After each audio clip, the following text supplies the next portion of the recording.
Hey, Internet, take 3. I had to walk through. All right, Dexterity for Metamorphosis Alpha. Okay, Dexterity determines a few things. One thing it does is determine an initiative order. And so you don't exactly roll for initiative. You roll for surprise, what you do. And if people aren't surprised, then initiative is determined by your ability score. So the person with the highest dexterity, they go first. That's just the way it works. Okay. And the other thing it does, if you are surprised, did I say player A is surprised and player B isn't? But if player A has a dexterity score 4 numbers higher than player B, then it negates that and they attack simultaneously. Yes, you can kill each other in this game at the same time. Which is kind of nice. It negates that surprise. Then Gamma World comes along, and Gamma World maintains that initiative order. It also retains the same surprise rolling rules, which I'll talk about when we get into combat. I'll cover that separately, but it's the exact same rules. But it adds a couple things. One thing it adds is a bonus or penalty based on your dexterity to combat. Not bow combat, I'm talking to hit in a melee. Okay? For each point of dexterity over 15, a character adds 1 point to the die roll when trying to hit a target in physical combat. A dexterity rating of less than 6 gives a corresponding minus on hit probability. So that's for Gamma World. Also, they added a rule in the surprise mechanics that if you have a PC or NPC with 17 or 18, they get an automatic +1, only +1. It's not cute. It's not, +1 for 17 and then +1 for 18. No, just +1 to that roll. To not be surprised and,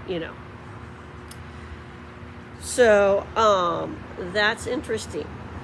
And when you go over and you look at original D&D, including the Greyhawk supplement, it says similar stuff. It's speed, dexterity, reaction time, your ability to parry, all that kind of stuff. It has in Greyhawk every point over 14, it reduces opponent's chance of hitting them by 1. So that makes some kind of sense because they can dodge better, right? But what's really interesting is it becomes tied to ranged weapons in D&D, which it's not tied to ranged weapons in Metamorphosis Alpha, and I do not remember it being tied to ranged weapons in Gamma World, though I might stumble across that rule as I reread the Gamma World manual, original, and when I'm comparing combat, because we'll get further along. I specifically went and looked for the surprise rules to see if they were still in Gamma World, the same as they were in Metamorphosis Alpha, and they were. One of the reasons I'm doing this is because if you were playing Metamorphosis Alpha at the time, Gamma World comes out, you have the supplements for D&D coming out, eventually stuff for AD&D starts coming out. That was part of your resource pool to do things to the game. And eventually, I will do things to the game here as we go along.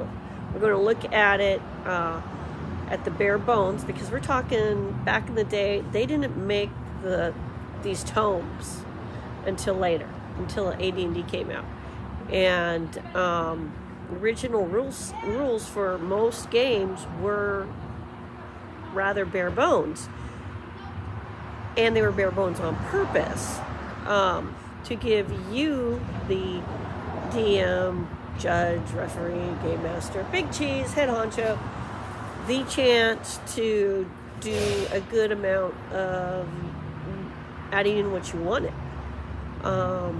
experimenting, junking what you didn't, creating your own setting. In fact, they tell you to build, design your own ship. They give you examples and ideas, but Metamorphosis Alpha, you were supposed to like sit down and graph that out. You were supposed to create the setting yourself, really map out the ship yourself, and that means that you would be drawing on things and getting ideas and adding to the game, and so they give you a framework to work off of. And so we're looking at that framework, and then eventually I'll talk about how to,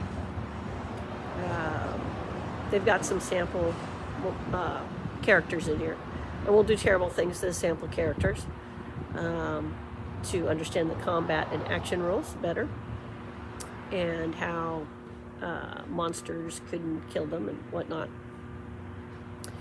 But if you were running a long-term Metamorphosis Alpha campaign and Gamma World came out, you would be totally mining Gamma World for Metamorphosis Alpha, no doubt about it. So we'll also eventually take a look at Barrier Peaks in some shape or form related to this, because Barrier Peaks was the tournament game to introduce to D&D players Metamorphosis Alpha, and it was rewritten as an advanced D&D module. That was what I played when I was a kid. It's what I got my hands on in the 80s. It came out in the 80s, right?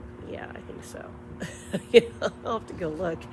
But that is how all this stuff interconnects, and so if you're going to space opera away on a lost ship in space, Metamorphosis Alpha in its original form, it's a little gonzo at times, definitely deadly, but it offers a lot.